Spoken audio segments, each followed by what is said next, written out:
Oh and my we can God, talk get the about hell outta here, we can dude. talk about Rodgers Get the hell having out of here. Okay, what is the need to bring up the Yankees? It's just stuff to bring up because Are you kidding me? Come on, dude. This came out of nowhere. not. Clemson is a top team. Don't start with that. Clemson's a top team, no doubt, 100%. Unless they're on Saturday, then they might move down. Welcome back to Go Chat. We're back with episode number 73. Thank you guys for all the continuous support. We had a good episode last time out, so keep liking, sharing, subscribing, following us on all the socials and all that good stuff. But today is a special day, and you know why? It is Thomas Mumau's birthday. He is turning 20 years old today, not the day that this episode is being released, but the day that we're recording. Happy birthday to you, Tommy. We all wish you a happy birthday. So we have a special segment for you today. For those of you that don't know, off air, I have this like little pack of MLB trivia cards. Oh, no way. We go through them a lot. So Tommy, if you get 2 out of 3 of these right, we'll give you a special little prize at the end of the game. No way. Okay, here we go. I'm ready. All right. What famous Yankees pitcher threw a perfect game in the 1956 World Series? Oh, it's Don Larson. Ding, ding, ding. There we go. 1 out of 1. Let's go, Tommy. What famous Phillies pitcher is the all-time leader in stats for left-hander? Only Warren Spahn has won more games as a left-hander. Oh, boy. This is tough. Do you know this one, Connor? No cheating. No, I'm not cheating. So it's a left-handed pitcher. Can you give me like an era, Mike? Like what time period are we talking? I have no clue. You have 5 seconds. 5, 4, 3. I'm gonna go with Schilling, but he's a righty, so it's not even right. But who are you guessing? Time's up. Tell me who it was, Mike. I have no idea. Steve Carlton. Come on, Tommy. No. See, that should have been the obvious pick there. Okay. Last one. Come on, you got this. What Pittsburgh Pirates player hit the shot heard around the world home run against the New York Yankees that gave Pittsburgh the 1960 World Series championship? Oh, Bill Mazeroski. Ding, ding, ding. And Tommy, for your prize, you get 30 seconds to talk about whatever you want. The Yankees made some big moves today, so your countdown starts now. Yeah, well, first, I'd like to thank you for the birthday wishes. I'd also like to wish Luke Voigt a happy birthday. It's his birthday today. The Yankees signed Jay Bruce to a minor league deal, apparently, so that's nice. Wonder what that means for Brett Gardner. Might mean that he's not coming back. But, yeah, I mean, how many more seconds do I have? 10 more seconds. I'm looking forward to spring training starting next week, and it's about all I have to say, but thank you. Very nice job, Tommy. Good Tommy, job. happy birthday. Happy birthday. We all appreciate having you on the show. So now we're actually going to get into the episode. It is still our golden number segment. So Tommy, we're going to start off with you. Oh, okay. I'm going to go with Larry Allen today, Hall of Famer, 11-time Pro Bowler, 6-time All-Pro. He won a Super Bowl. He spent not his entire career, he spent the majority of his career, 12 seasons in Dallas with the Cowboys, Mike's team, and 2 with San Francisco. So got to go with Larry Allen today. Put together a really great career. Matt, I'm going to swing it to you. You're going to agree with the Larry Allen pick here. I was going back and forth. There's 2 really, Larry Allen included, but there's another guy that really I grew up watching and knew of him and his style of game play, and that's Joe Thomas. Played for the Cleveland Browns. We know Cleveland is just probably the most sorry franchises while we were growing up. But still, his career was unbelievable. He pretty much started every game throughout his first 10 seasons. The last season he only started 7 and played in 7. So technically, he played in all the games. He started in all the games he played. But one thing that I just noticed actually while I was looking at this, he made the Pro Bowl 10 times out of his 11 seasons. The one time he didn't make the Pro Bowl was his last year. I just think that's like insane, to be honest. So I'm gonna go with Joe Thomas. Mike, I have a feeling you're going to be going with your old faithful Cowboys. Yeah, shocker. I'm going with Larry Allen. He was just fantastic. He was rock solid on the Cowboys O-line in the 90s. He was a big part of why they won that Super Bowl in 95. Played a huge part. And even through the end of Troy Aikman's career and end of Michael Irvin's career, he was still the best offensive lineman in Dallas. He made the Hall of Fame 2000s team. So absolutely stud on the line, and no other choice for me. Yeah, I'm going to agree and go with Larry Allen here. He actually made 2 Hall of Fame all-time teams. He was a part of the 1990s Hall of Fame team as well. And of his 203 games that he played in the NFL, 197 of them he started in. So that's definitely a very good statistic there. And also something that's great to see is that you're loyal to your home team, the team that drafted you. So he retired his career on a one-day contract with the Dallas Cowboys in 2008. So it's just nice to see that he went back and retired with his home team after leaving a few years prior. But yeah, it's got to be Larry Allen here. He was a great player. No disrespect to Joe Thomas, though. I remember growing up and watching Joe Thomas play. He was definitely a stud at that left tackle position. Well, talk about loyalty with him too. I mean, you're on the Browns, buddy. No, but they're both great athletes. Yeah. All right. Well, we have an NFL-centered topic for you today. We're going to be recapping the Super Bowl. And also there was really big news coming out of Houston again on Friday. No surprise. Houston sports are just going down the toilet right now. We'll break down the latest news when we're back. Welcome back to Go Chat. We are back to talk about what happened last weekend. That is the Super Bowl. We talked about our predictions. We kind of all failed except Mike. I mean, as much as I hate to say it, props to you, Mike. Mike called it from like day one, kept it all. Beginning. He kept it all the way through. But overall, I just want to get you guys' thoughts on the game, the outcome, what we could see in the future. Are the Bucs going to stay on top for the next year, or are the Chiefs going to be back? Who wants to go first? You know what? We went in Tommy first. I'm going to go with you, Connor. The game overall showed how important an offensive line is, no matter who the guy is that's under center. They had Eric Fisher was out, and then another lineman went down. And Patrick Mahomes was struggling all game. There was a stat. He ran for 497 yards behind the line of scrimmage throughout that game, running all the way back to the 30-yard line to try to throw a ball into the end zone.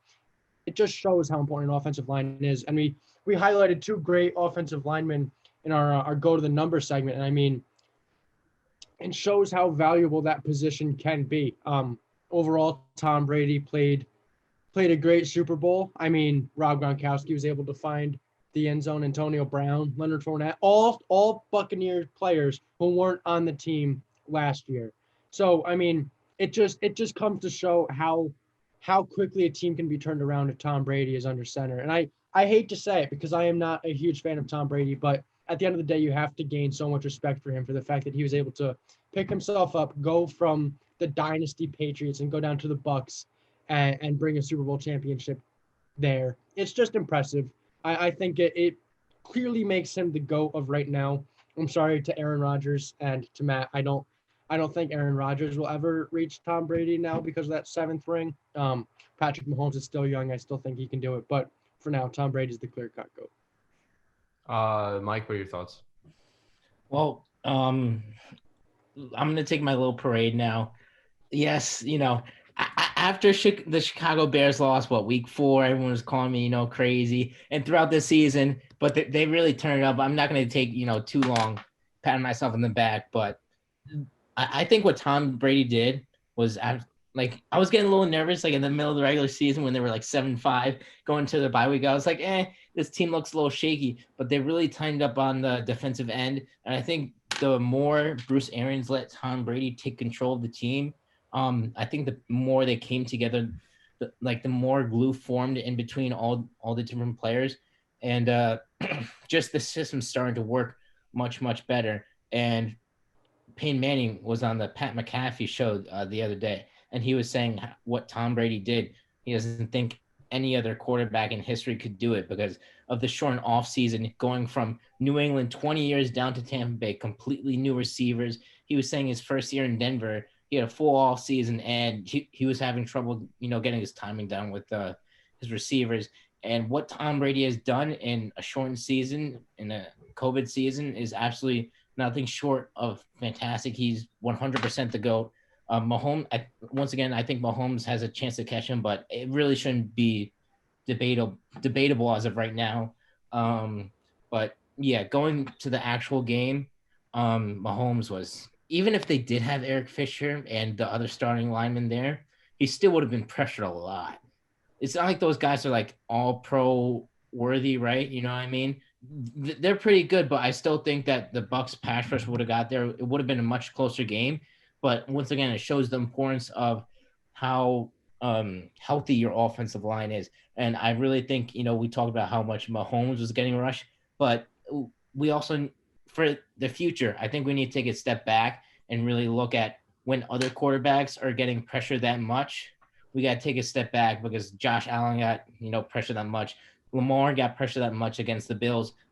Dak all of last season was getting pressured like that. So I'm just saying, let's just not give that excuse to Mahomes. Let's try and relate it to other quarterbacks instead of just saying that they suck. Okay, that's all I'm saying. And last point. When did we ever say I'm gonna cut you off. I want to cut you off for a second. No one has ever come on here and said Josh Allen, Lamar Jackson, or Dak Prescott sucks because they get pressured. I don't think anyone has come on here and said that. And by no means is anyone saying that Patrick Mahomes sucks. That wasn't that there was no argument about that throughout this entire Super Bowl. But when you don't have your healthy offensive line that you've had all season, that's given you a Super Bowl last year and a 14-2 record this year. Like, that's important. You can't say, oh, you really didn't miss Eric Fisher that much. Like he's okay, but he's no all-pro. No, he's a centerpiece in an offensive line, and offensive lines build chemistry with each other, and it's a full unit. And when you don't have one of those players, the entire unit's going to fall apart. They had their right guard playing right tackle in the Super Bowl. That's not going to be keys for success. So no one's putting blame on Josh Allen or Lamar Jackson or all them for getting pressured on. It's the fact that the offensive line was subpar. I 100% agree with you. I 100% agree with you, right? What's the point? I'm just saying everyone was like babying Mahomes, like, oh my gosh, he got pressured so much. He got pressure at a historic rate. But I'm just saying a lot of quarterbacks are under, obviously that was like an all-time high, right? That is not going to happen for years and years and years, right? But I'm just saying a lot of other quarterbacks are under that situation. And we come out here and we say, oh, you're not that good, but although their offensive line is some part. Okay, I'll just leave it at that. Tommy, what are your thoughts? Hang on, I want to combat one more thing. Everyone might be babying Mahomes, so to speak, but he was also back the 30-yard line, throwing the ball to the end zone in a lateral position in the air. That was sick. And they hit him in the face mask. So, he might be babied because the offensive line was bad, but he was still out there trying to make plays. That he never gave up on that game. He was throwing the ball. I mean, some of the throws that he was even getting off were insane. So, yeah, he might have been babied, so to speak, because of his offensive line, but he never quit, which is why people aren't putting pressure on Patrick Mahomes, because he never quit on that game. Tommy. Go ahead, Tommy. Yeah, I mean, I agree with everything you said. Certainly not the game we were expecting, right? But, can't say enough about Tom Brady, right? What he's able to do year in and year out. And, it was nice to see Gronk get a couple touchdowns, kind of felt like some years past with the Patriots. But, I know that most people don't like Tom Brady, especially here from New York. But, I'm not the biggest fan either. But it's impressive to see what he's been able to do. I mean, his 7th title, so definitely got to give props to him. And he certainly enjoyed it. We saw that in the parade. I mean, I think everybody saw that video. That was wild. But it was so something. Good. But like you were saying about Mahomes, I was going to bring that up. He made some really athletic plays, got some strong throws off with pressure and, obviously didn't convert those passes. But, Mahomes is going to be back. We all know that he's going to win. I'm sure he'll win more. It's hard to say how many, but, he's certainly going to be back there and Gotta give props to Tom Brady for this one, but good game all around. As much as I hate the Buccaneers, that parade was probably the most bad thing I've ever seen. Like, just the whole thing was just hilarious from the trophy throw. First off, coming in on boats, that's amazing. That is just incredible. Tom Throwing Brady the was on trophy, Tom Brady was on a $2 million yacht. that's like, I don't know who thought about doing like boats, but that's just Well, when Tampa Bay, when the Lightning won, that's the parade that they did, because Tampa Bay is a lot of water around it, so that's what they did instead of doing like an actual like normal car parade. The Rays didn't get the chance to do it, but Oh. yeah. And then he threw the trophy, which was Oh. hilarious. I mean, you talk about every view that it had, his daughter screaming no, and then the opposite view, the catch, and then just seeing Tom Brady absolutely hammered. That's something else. Like, we don't see that. That was just fantastic. I mean, it's probably going to be one of the best memes. It might even be my fantasy football team picture next year. Well, back to the game. Tom Brady's the GOAT. I'm gonna say it. I have no defense at all anymore, and I think it's time to just swallow that pill and go through with it. Now, if we were talking about the GOAT in all sports, I think there's a different question there, because you got a bunch of different athletes, like Serena Williams, Michael Phelps, MJ. But the GOAT, nothing else to say. It's just like, it is what it is. Still, Aaron Rodgers is my favorite player. Honestly, I don't even know if Aaron Rodgers would be second. I mean, like, my top 5 is probably Brady Manning, Brady Manning, Rodgers, Breeze, Montana, or something like that. But no, Tom Brady played great his whole career. So back to the game. Focusing back to the game. I think if the O-line was there, I'm not saying the Chiefs would win, but it would definitely be a closer game. We saw the Bucs rushing 3 guys and somehow getting to the quarterback. I mean, did they get the O-line, the backup O-lines from the Eagles or something? Because that's just what I saw this whole season. And I think you left out two big names with when you were talking about like Josh Allen, Lamar Jackson, Dak Prescott. That's Carson Wentz and Russell Wilson. Those are probably the 2 most pressured quarterbacks. And I'm not saying that. Sam Darnold too. There you go. Throw Sam Darnold in there, I guess. Sam Darnold. I mean, like, Sunday, I felt like I was watching a better version of Carson Wentz.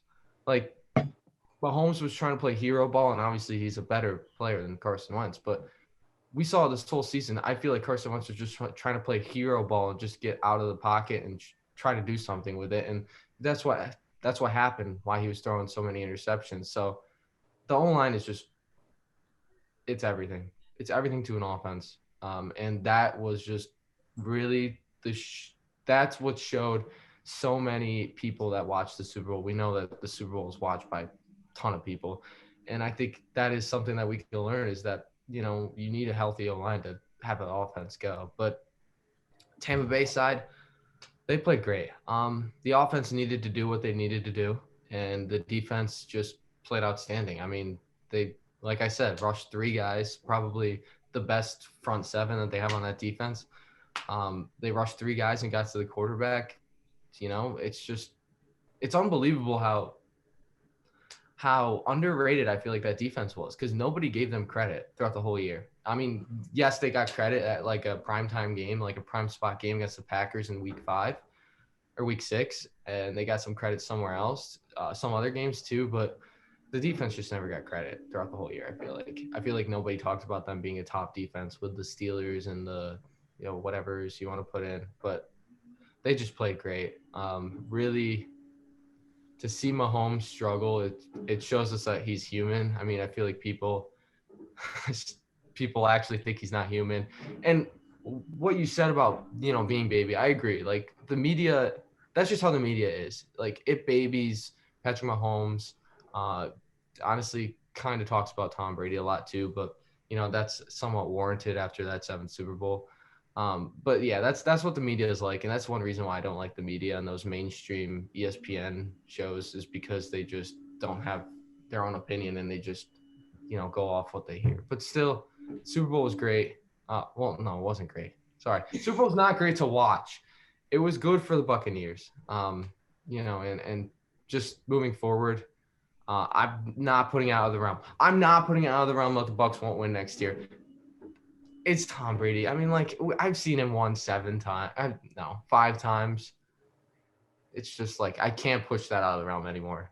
I don't think they will be back next year, and a big reason why is because we're setting up for probably one of the biggest NFL off seasons any of us have ever seen. Probably potentially the sport of football has ever seen. There are so many free agents and potential trades that are going to be bouncing around and everything. And I mean, I have a list here of the notable Buccaneers free agents for this upcoming offseason. It's Shaq Barrett, who was a huge part of that defense. Levante David, who was a huge part of that defense. Both of their defensive tackles, Ndamukong Suh and Steve McClendon, are both free agents, so they're definitely going to have to address that. Rob Gronkowski is a free agent. I think you could see him coming back. Chris Godwin's a free agent. He's going to want to go somewhere where he's that true number one receiver. There's been a lot of talks about him going to Indianapolis or to Pittsburgh or even to the Jets. There have been talk of him going to the Jets. Leonard Fournette, who played really well in the Super Bowl, is a free agent. Antonio Brown is a free agent. I don't think they'll retain him. But I mean, there's a lot of starters on that list of free agents that they're going to need to retain, and I just don't know if they have enough money to retain them all. Now, I mean, Mike Evans did say that he would take the pay cut in order to retain as many players as they can, but they're going to look at this list and say, okay, we need Shaq Barrett back. Okay, we need a defensive tackle. Who are they going to cut out? Are they going to cut out Chris Godwin and have Scotty Miller, their number 2 receiver? No, or are they going to resign AB for a number 2 receiver? I don't know. I just think that there's a lot of moving around that's going to be happening in this offseason. And I think next season we could potentially see 2 new teams in the Super Bowl. I think AB signs with the Bucs. I don't think you give AB a big contract just yet. I don't think he's really proven himself to be, I'm clean. Well, no, it's like a drug thing. Well, I mean, it seems like he fixed up his behavior, but his game isn't what it once was. He isn't the AB from Pittsburgh that we all, think of when we come to thinking of like a dominant Antonio Brown. I just wouldn't be surprised if he signs. I honestly think he'll sign with the Buccaneers at a low price too. Honestly, to be with Brady too. Brady's really helped him, I'm pretty sure, with giving him a home and stuff. But with Godwin, I doubt he's going to be back. But still, you got Mike Evans, AB, and Scotty Miller's a decent trio. I mean, we talk about Evans, Godwin, and AB and Miller. That's one of the best wide receiver corps that you could have, to be honest, in the NFL. So I think they're fine with the wide receiver. Gronk's going to stay. Yeah. No doubt. Leonard Fournette is probably going to go. But I think they have Ronald Jones and they have the Keyshawn Vaughn. Defensive-wise, I don't know. Do you sign Levante David? That would be a huge missing piece for them. As great as Devin White is, the combination of them just exponentially increases the efficiency of that defense. I just don't know how long they'd sign him for because he's 31 years old. He's starting to get up there in age for a linebacker. This is the Bucs' time to win. The time to win is now. And you mentioned Ndamukong Suh and Steve McClendon. They still got Vita Vea, who's still a really good piece at that nose tackle position. I'm kind of worried about Shaq Barrett and Levante David and Chris Godwin. Those are the departures I'm worried about the most. But once again, they still have the draft coming up. They still have free agents that they can replace.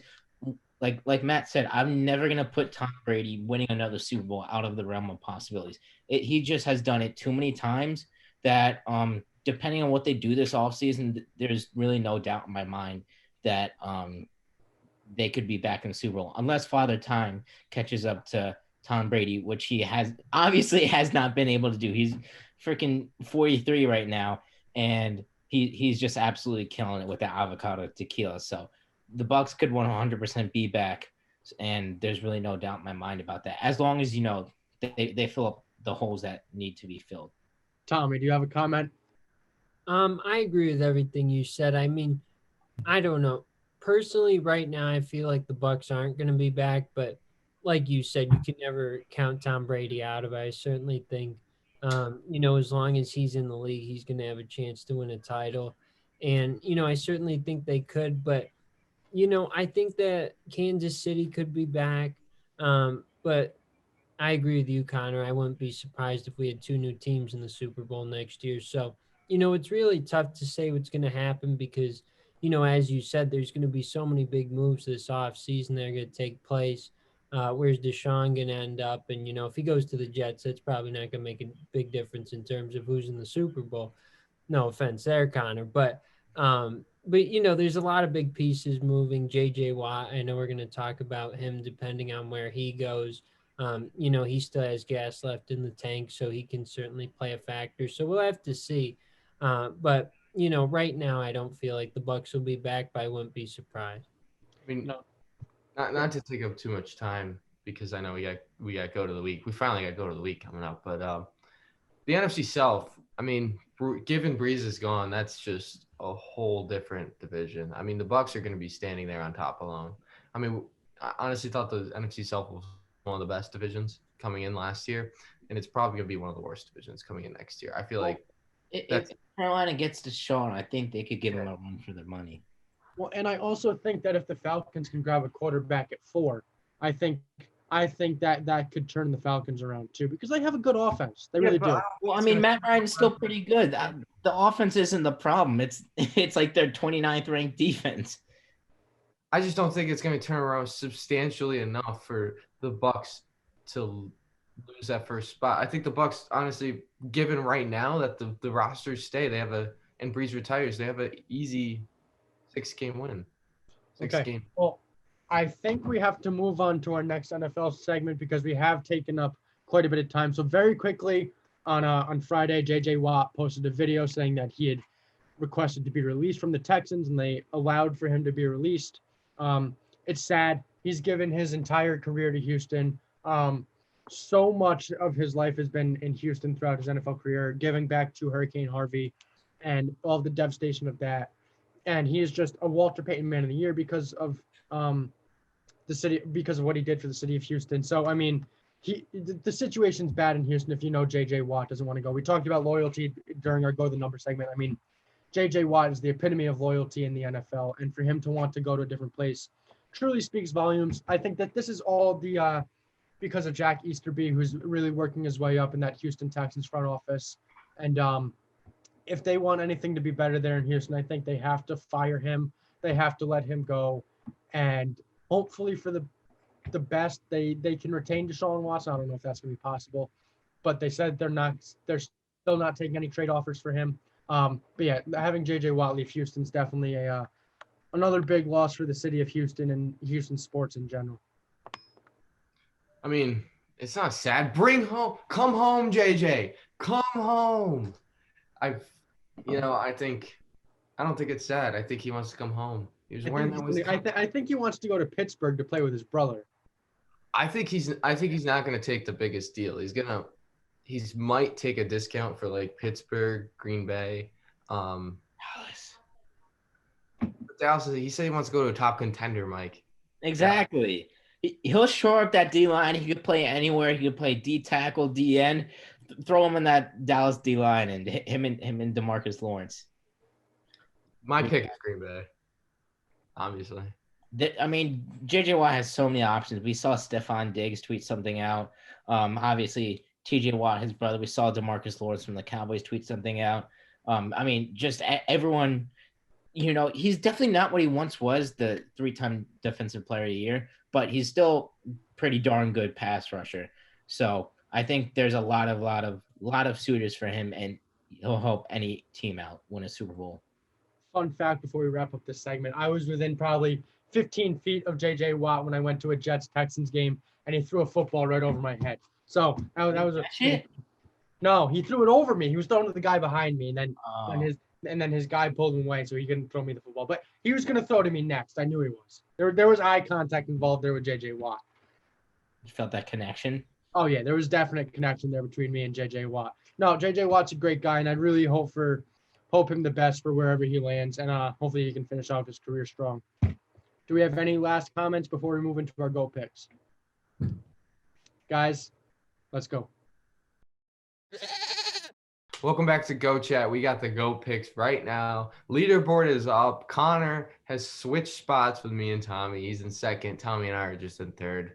Mike is just further in first. I don't think anyone's really going to catch him. But we got 4 great games, 2 NHL, 2 NBA games. Let's start with the Avalanche and Vegas Golden Knights. Mike, who are we going to go with? I'm going to go with the Golden Knights. The Avalanche have been off for a while because of COVID protocols. I'm not exactly sure who they'll have back in the lineup. McKinnon's still banged up. Vegas still a really good team, so I'm going with Vegas. Connor? I am also going to go with the Golden Knights here in this matchup. He's too scared to go somewhere else. So he's just going to copy Mike for the rest of the way. Me. I'm going to go with the Avalanche. Tommy? I'm going to disagree. I got to go with Vegas. I think they're going to win this one. Tommy's not going to agree with me anymore. No, that's not even true. I wrote down all my picks. All right. What are you going to say? No, I said I wrote down all my picks. I had Vegas from the beginning. All right, we got Oilers, Jets, Mike. I'm going with Winnipeg. Connor? I'm going with the Oilers. They've won 3 straight games. I think they're going to continue their hot streak and win another one. Last time I went 2 again. I'm going to go with Edmonton. I can't second guess myself. Tommy? I got to go with the Oilers, but that probably means they're going to lose, but I'm still going to go with them. All right, going over to our NBA games. We got the Atlanta Hawks and the New York Knicks. Mike? I'm going to go with the Knicks here. Best defense in the league. Their offense is struggling a little bit, but D-Rose coming in, going to fix that up a little bit, lock up Trae Young, going to get this W. Connor? I'm also going to go with the Knicks. I think that they're playing just really good team basketball right now. I think they'll be able to continue that against the Hawks. I'm going to go with the Knicks too. Tommy? I agree. Got to go with New York here. Then the last game, we got the 76ers versus the Utah Jazz. Utah Jazz are on fire. I mean, can we talk about that? They're first in the West. Mike? I'm going to go with the Sixers just purely based on the fact that the Jazz have to lose at some point. They obviously bit me in the behind when I picked the Bucks last week, but I feel like Embiid will do a number on Gobert, and the rest of the team will get it done. Connor? I'm going to go with the Jazz. I just think they're so good right now, and I can't go against them. Yeah, I'm going to go with Utah too. Can't go against them. They're the hottest team in the NBA. Tommy? I agree. The Jazz are on fire. Got to roll with them. All right. Here's another round of Go picks. I'm about to go 0-4 again. Let's go. Well, I hope not. Wait, we have one more game. Oh, no, we don't. Never mind. No, we Oh, finished. that was 4, Mike. We pick 4 games every week. Yeah, I thought we only did one NBA for some reason. Anyways. Okay, it's okay. We know you struggle with math sometimes. We have our Go to the Week segment. It's the first time in a long time that we've had Go to the Week, so we'll get into that next. We're back with Go Chat. Finally, we Go to the Week. We haven't done Go to the Week in, I want to say, 4 weeks, 5 weeks, maybe 3. But the last winner, I just checked, it was me with Aaron Rodgers. So we look at the leaderboard. This is my prime. This is what I'm good at. Even though it takes no skill at all, if you're just picking a person, I've got that leaderboard set whenever. We don't even count a win, so whatever. Connor, throw it to you first. Who is your Go of the Week? I'm going to go with Stephen Curry. I think he had a really good week of basketball. Played 4 games this week, 4 games over 30 points, a high of 57 against the Mavericks. He hit 31 threes in 4 games, and he's averaging 30 points this season. He's playing at that MVP level right now, and I think he's going to be able to continue to play. But a great week of basketball from Stephen Curry. 31 threes in 4 games. That's pretty substantial. That's a little close to 8 threes a game on average. So definitely very impressive for him. Putting up 57 in a game. Stephen Curry came to play this week, and he's my Go to the Week. Quick math from Connor. Tommy, who's your pick? I'm going to go with Jay Bruce today. No, I'm just kidding. No. Tommy, go ahead. I mean, there's not a ton of options, to be fair. No, I'm going to go with Rob Gronkowski. I brought him up earlier. He had a couple of touchdowns there in the Super Bowl, 6 receptions, 67 yards. So the 2 touchdowns played a big factor in the game. Got to go with Gronk for this week. Mike? I'm going with Tom Brady, Super Bowl MVP. He didn't do anything extraordinary in the Super Bowl, but threw for over 200 yards, 3 touchdowns, didn't make a single mistake. And he transformed Tampa Bay, just completely flipped the Buccaneers to Champa Bay, and gotta go with him. Tampa Bay. I swear, if I hear that again, it's probably. He also called them the Buccaneers. I know. Well, that's what they were called before Tom Brady got there. Okay. Well, my go of the week is the defensive coordinator of the Tampa Bay Buccaneers. And former head coach of the New York Jets. Former head coach of the New York Jets, Todd Bowles. That defense was insane. That defense was insane. That's the reason why they won. I mean, you need a defense to win a Super Bowl. And if I could give my own Super Bowl MVP to someone, it would be him, Todd Bowles. That defense we've talked about them so much already through this episode. Rushing 3, somehow getting to the offensive line. With that front 7, he's really worked well. And if Bruce Arians retires, which I heard rumors that he was going to, I think Todd Bowles would be easily promoted to the head coach. The guy deserves it. So Todd Bowles is my go of the week. And I'm going to win another one. So go. Actually, no, Mike will probably win this one. But go of the week.